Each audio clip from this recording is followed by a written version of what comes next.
Ladies and gents, welcome back. So here we are. We got the trailer here for the new end-of-month banner, whatever it may be. Everyone is predicting Emblem Hero for this one, as am I. Okay, surprise, surprise. New Emblem Hero joins the battle. Oh, it's Edelgard. Oh. Wait, it's all three of them? Huh?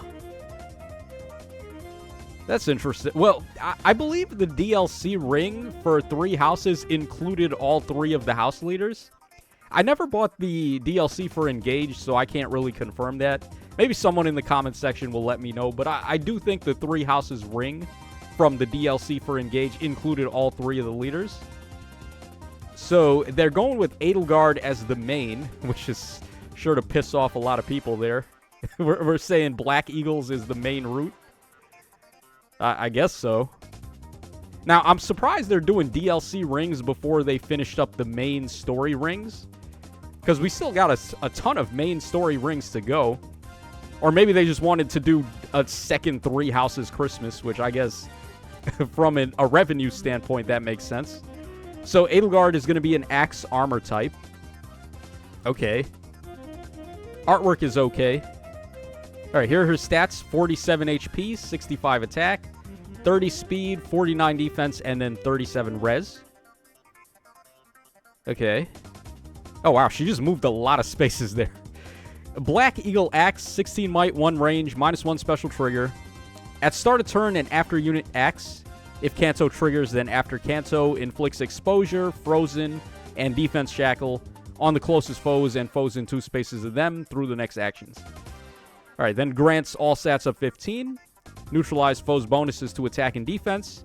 Unit deals plus 25 damage. Reduce damage from foes' attacks by 15. And reduce damage from foes' special by an additional 15. And reduce percentage of foes' non-special DR by half. Wow, very bare bones weapon there. Giving me some Emblem Ike vibes, where his weapon really wasn't that crazy. And it was his special that was giving him all the stuff. But this special doesn't seem too crazy either. It's only 3 lines. United Storm, 5-hit cooldown. When special triggers, boost damage by the greater of unit's defense or foe's defense. Reduce damage from foe's attacks by 40% during combat.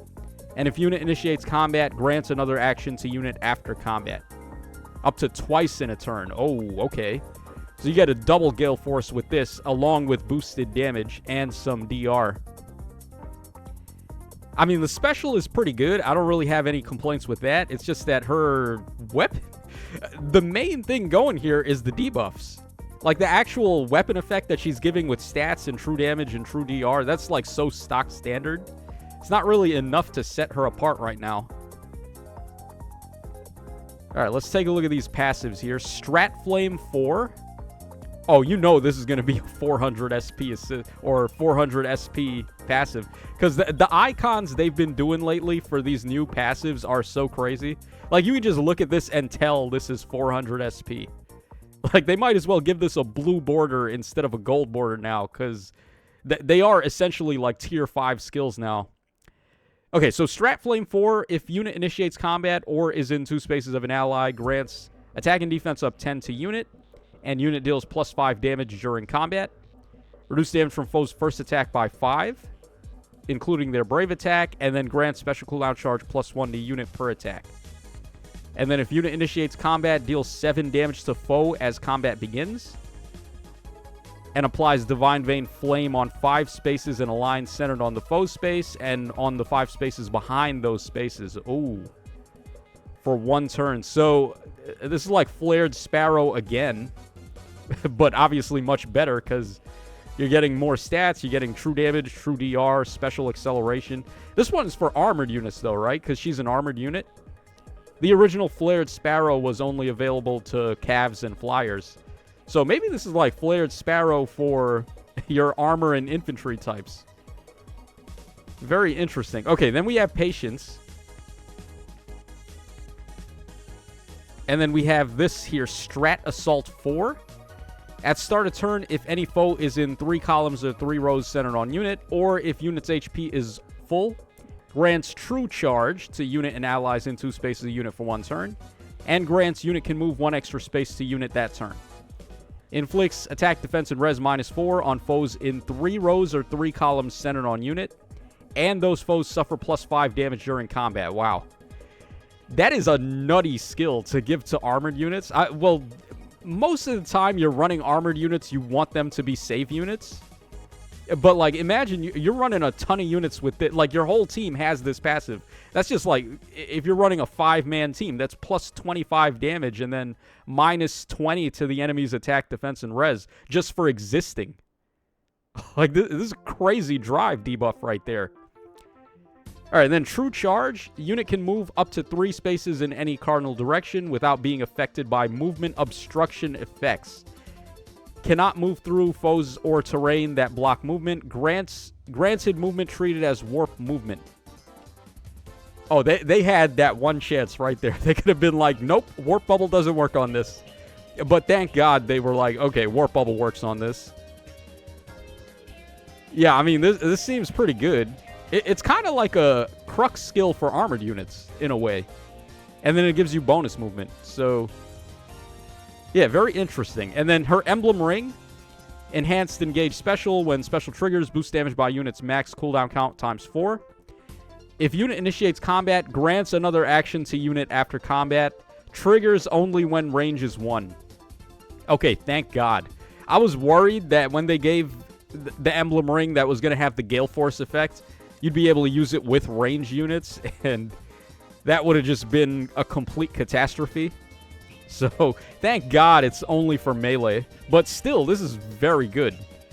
And then neutralize effects that grants unit another action after combat and after unit acts, and effects that are triggered at those times, such as effects that re-enable Kanto after Kanto triggers, or effects that inflict gravity on unit and units pair up cohort.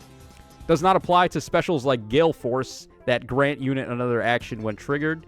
Status effects like Sheer Spoils, or effects that grant unit another action if an assist skill is used. So, you can run it with Gale Force, but you can't run it with passives that give you another effect or another action. So, I'm guessing, like, Raging Storm from all the other Edelgards would not work here. Because that would be counted as a passive skill bonus action, right? But you're still able to use Gale Force and Share Spoils to get your extra action. Huh. I mean, it's still a very good ring, right? Just getting an extra action. If you have this on a unit with Gale Force, they're getting 2 extra actions pretty much. So extra action meta is still staying strong here. It's kind of disappointing that this ring has Claude and Dimitri on it, at least in the artwork, and they have nothing to do with anything here. Like, they don't have any contribution in terms of passives or the Emblem Ring or anything. But I guess there they are, coming in for the attack. That was a nice animation, though. Yeah, her stat line is interesting. She's an armored unit, but then her... Like, most of the Edelgard units that are armored, they have a dump stat on speed. This Edelgard actually has a little bit of speed and less res. So it seems like they just want you to take advantage of her frozen and use her as a Gale Forcer. I'm not really too sold on Edelgard herself, though. That's the thing. Like I said, her weapon seems really underpowered. I mean, here she is bullying Ryoma. But Ryoma ain't exactly the threat that we need her to be able to attack. Emblem heroes can engage with other... I was going to say in exchange. For some reason, I read that as exchange. And then I was going to be like, wait a second.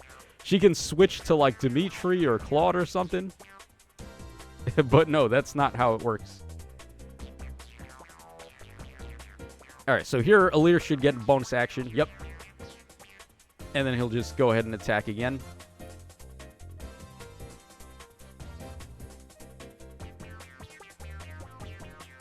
Alright, so this is going to be our banner here.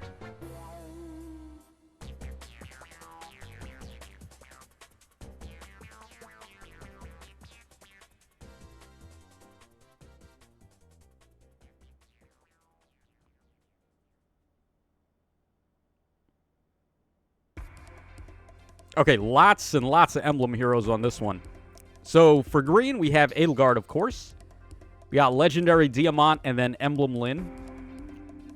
Oh, that's kind of rough, actually. Yeah, Edelgard is like the only unit there that I don't have Diamant, but I don't really want him. He's not that good. He does have good fodder, though. He has Amp, right? Which is pretty good. Okay, so green, and then on red, we've got Emblem Marth, Kvassar, and Legendary Male Shez. Okay, again, that's kind of rough. I'm not really a fan of any of them. Okay, and then on blue, we have Emblem Celica.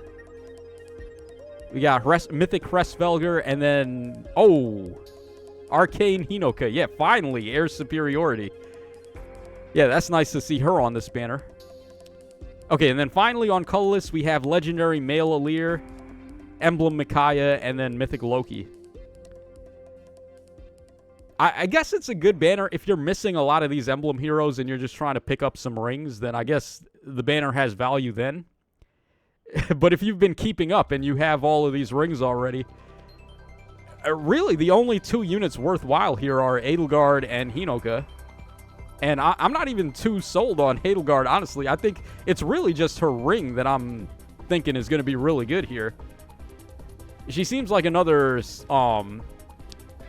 who was it that had a really good ring, but then they weren't that good? What like Celica, maybe? Because Celica's ring is pretty good. It's just Celica herself not really so good right now. I feel like Edelgard might be in that same boat. Huh. I don't know. Maybe I'm being a downer for no reason. Let me know what you guys think of this banner in the comments down below. All right, give me 1 second, and we'll take a look at the inheritances for these new passives here. Because we do have quite a few of them on Edelgard. All right, let's get Twitter opened up here.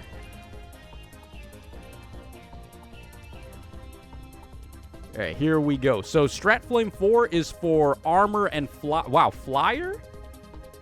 Why flyer? Armor and flyer, they already get Flared Sparrow. Why not infantry? Kind of a weird choice. And then it's for melee only, pretty much. Including dragons and beasts, which is nice. And then Strat Assault 4 is for flyer and armor. Again, why flyer?